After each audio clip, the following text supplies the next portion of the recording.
يسألونك عن الأنفال قل الأنفال لله والرسول فاتقوا الله وأصلحوا ذات بينكم وأطيعوا الله ورسوله إن كنتم مؤمنين إنما المؤمنون الذين إذا ذكر الله وجلت قلوبهم وإذا تليت عليهم آياته زادتهم إيمانا وعلى ربهم يتوكلون الذين يقيمون الصلاة ومما رزقناهم ينفقون أولئك هم المؤمنون حقا لهم درجات عند ربهم ومغفرة ورزق كريم. دن بہت تیزی سے گزر رہے ہیں. آج 10ویں تراویح تھی. جیسا کہ بیہقی کی حدیث میں تقسیم کیا گیا رمضان کو، تو یہ 10 راتوں کو رحمت کی راتیں بتایا گئے، اور یہ 10 راتوں کے بعد جو آتی ہے وہ مغفرت کی راتیں آتی ہیں. یوں بھی زمانہ بہت تیزی سے گزر رہا ہے. کسی زمانے میں انسان پیدل چلتا تھا یا جانوروں کی پیٹھ پر بیٹھ کے چلتا تھا، لیکن آج انسانوں کی سواریاں تیز رفتار کتنی ہو گئی ہیں، تو زمانہ کیسے پیچھے رہتا. تو زمانہ بھی ایسی ہی سواریوں پہ سفر کرتا ہے. اور حدیث میں رسول اللہ صلی اللہ علیہ وسلم نے فرمایا کہ قیامت کی نشانیوں میں سے ایک نشانی یہ بھی ہے کہ سال مہینے کی طرح گزرے گا، مہینہ ہفتے کی طرح گزرے گا، ہفتہ دن کی طرح اور دن گھنٹے کی طرح گزرے گا. یہ فرمایا رسول اللہ صلی اللہ علیہ وسلم نے. احادیث میں لوگ شک کرتے ہیں، شبہ کرتے ہیں، لیکن دیکھیے آپ کی پیشین گوئیاں ہر شخص دیکھتا ہے اور محسوس کرتا ہے. سب اس کی زندگی میں یہ سب چیزیں آ رہی ہیں. تب آج آپ کے سامنے سورہ انفال اور توبہ کی تلاوت کی گئی، تو میں نے سورہ انفال کی ابتدائی آیتوں کو پڑھا ہے. اللہ تعالیٰ کا فیصلہ غالب آیا. ظالم جو ظلم کرتے تھے، اللہ کے دشمن اور دین کے دشمن، مسلمانوں کا جینا انہوں نے مشکل کر رکھا تھا. مسلمانوں کی جان سے کھیلتے تھے اور مسلمانوں کا مال چھین لیتے تھے، مسلمانوں کو ان کے گھر سے اور ان کے وطن سے نکال دیتے تھے. چلا یہ سلسلہ ایک مدت تک چلا. آپ چاہے تو 15 سال کہیے، 20 سال کہیے، یہ سلسلہ چلتا رہا. لیکن آج جو آیت میں نے آپ سے پڑھی ہے، اس میں اللہ تبارک و تعالیٰ یہ بتاتا ہے کہ اللہ تعالیٰ کے دشمن جنہوں نے اللہ تعالیٰ کے دوستوں کو ستایا اور پریشان کیا، ان کے مال کو، اللہ تعالیٰ کے دشمنوں کے مال کو، یعنی ظالموں کے مال کو مظلوموں کے درمیان کس طرح تقسیم کرنا ہے، یہ بات بتائی جا رہی ہے. اب تک وہ لوگ لوٹتے تھے زبردستی، لیکن آج حق کے ساتھ ان کا مال مسلمانوں کو مل رہا ہے. تو یہ سورہ انفال اور سورہ توبہ مسلمانوں کی حکومت قائم ہونے کے بعد نازل ہوئی، سمجھ لیجیے. مسلمانوں کا مکمل اسٹیٹ بن گیا. ان کی جان کو تحفظ، ان کے مال کو حفاظت ہوگی. اب ان کی حکومت قائم ہو چکی ہے. تو اللہ تبارک و تعالیٰ یہ بتاتا ہے کہ کتنی مشکلوں سے گزرنے کے بعد تمہاری حکومت قائم ہوئی ہے. تو حاصل کرنا یہ بڑی بات نہیں تھی، لیکن حاصل کرنے کے بعد اسے سنبھال کر رکھنا اور اسے نبھانا بہت بڑی بات. اور اسے سنبھال کر رکھنے کے لیے کیا کیا جتن کرنے کی ضرورت ہے، ان 2 سورتوں کے اندر بات بتائی گئی. تو باتیں بے شمار ہیں. میں ساری باتیں تو آپ کے سامنے نہیں بتا سکتا، کچھ باتیں اشارے کی بتانا چاہتا ہوں. تو سب سے پہلی بات یہ اللہ تعالیٰ بتاتا ہے کہ اب جب تم حاکم وقت بن چکے ہو، حکمران ہو، اور وہ تمام لوگ جنہوں نے تمہیں بہت پریشان کیا، ستایا اور تمہارے دین کو دنیا سے ختم کر دینا چاہتے تھے اور تمہارے وجود کو ختم کرنا چاہتے تھے، آج وہ تمہارے ماتحت بن چکے ہیں. تو آج تمہیں مغرور بن کر نہیں رہنا ہے، بلکہ ان کے ساتھ رحم کا، کرم کا اور معافی کا معاملہ تمہیں کرنا چاہیے. اور اپنے آپ کو کس طرح پیش کرنا چاہیے، یہ فرماتا ہے اللہ تعالیٰ. اللہ تعالیٰ کی نافرمانی سے ڈرتے رہو اور آپس کے تمام اختلافات کو ختم کر لو اور اللہ اور اس کے رسول کی اطاعت کرو. یہی ہے مومنوں کا شیوا. مومن وہ ہیں جب ان کے سامنے اللہ تعالیٰ کا ذکر آتا ہے تو ان کے دل روشن ہو جاتے ہیں، اور جب ان کے آگے اللہ تعالیٰ کی آیتیں پڑھی جاتی ہیں تو ان کے ایمان میں اضافہ ہو جاتا ہے اور وہ اپنے رب پر زیادہ سے زیادہ بھروسہ کرتے ہیں.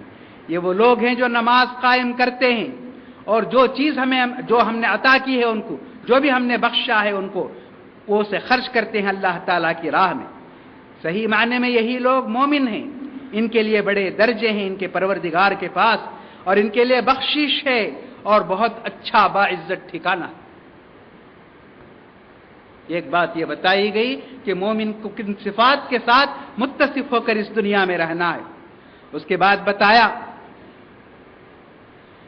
کہ دیکھو دنیا کے اندر اس زمین میں برائی نہیں ہونی چاہیے، برائی کسی بھی کی طرف سے ہوتی ہے، تمہاری طرف سے یا تمہارے بچوں کی طرف سے، تمہارے گھر والوں کی طرف سے یا محلے والوں کی یا ملک والوں کی طرف سے، برائی کو روکنا چاہیے۔ تم یہ سوچ کر خاموش نہیں رہ سکتے کہ برائی کرنے والے دوسرے ہیں، ہمارے دشمن ہیں، اگر برائی کرتے ہیں تو ان کو تباہی آئے گی، یہ سوچ کر تمہیں خاموش نہیں رہنا چاہیے۔ اللہ تعالیٰ نے فرمایا اس قسم کی برائی جب آئے گی تو یاد رکھو اچھے لوگوں کو بھی لے کر ڈوبے گی، یہ بتایا اس آیت کے اندر اللہ تبارک و تعالیٰ۔ وَاتَّقُوا فِتْنَةً لَا تُصِيبَنَّ الَّذِينَ ظَلَمُوا مِنكُمْ خَاصَّةً، کہ جو لوگ ظلم کرتے ہیں انہی پر تباہی آئے گی، مصیبت آئے گی، یہ مت سمجھو تم بھی اس مصیبت کے اندر گرفتار کیے جاؤ گے۔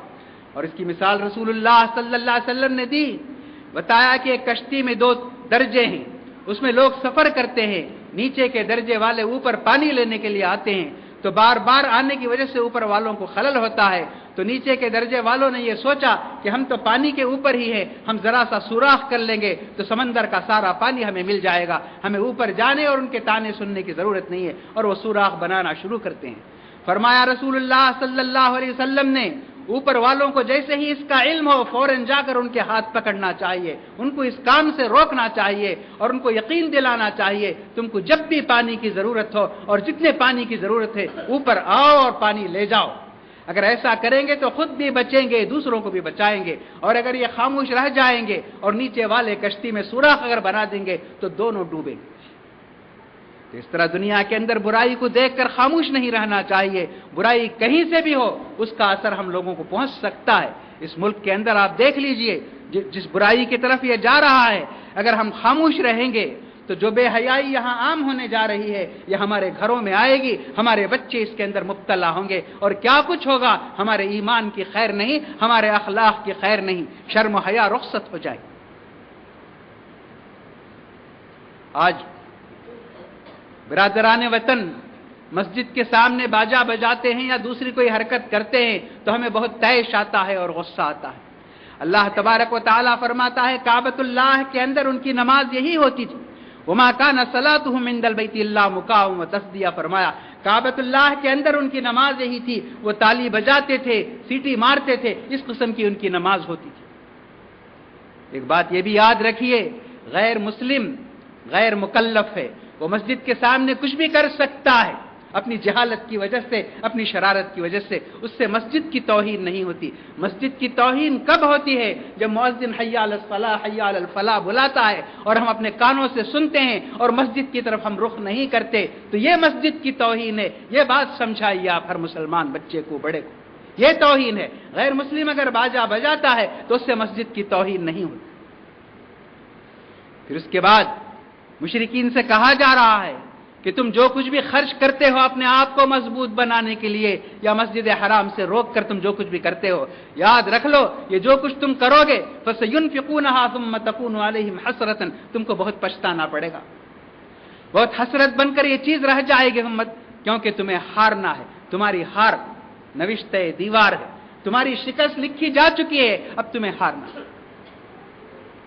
پھر اس کے بعد مسلمانوں کو متحد رہنے کی تعلیم ہے کہ تمہیں اس سلطنت کو جو ملی ہے، تمہیں 21 سال کے جہاد کے بعد، 21 سال کی کوشش کے بعد، 21 سال کی قربانی کے بعد جو کچھ چیز تمہیں ملی ہے، اس کی حفاظت کے لیے تمہیں کیا کیا کرنا ہے؟ فرمایا اطیعوا اللہ ورسولہ، تمہیں اللہ اور اس کے رسول کی اطاعت تمہیں کرنا چاہیے، ولا تنازعوا، آپس میں جھگڑا نہیں کرنا چاہیے، فتفشلوا، آپس میں اگر مسلمان جھگڑا کریں گے، چھوٹی چھوٹی باتوں پہ اختلاف کریں گے تو نتیجہ کیا ہوگا؟ تفشلوا، یہ ہار جائیں گے، ناکام ہو جائیں گے، وتذهب ريحكم، اور تمہاری ہوا اکھڑ جائے گی، تمہارا روب جو دنیا کے دلوں پہ طاری ہے یہ ختم ہو جائے گا، اور یہ چیز جب ختم ہو جائے گی تو پھر تمہاری ہوا اکھڑ جائے گی۔ واصبروا، باوجود اختلاف کے تمہیں کیا کرنا چاہیے؟ صبر کے ساتھ رہنا چاہیے۔ یہ صبر کامیابی کی کنجی ہے.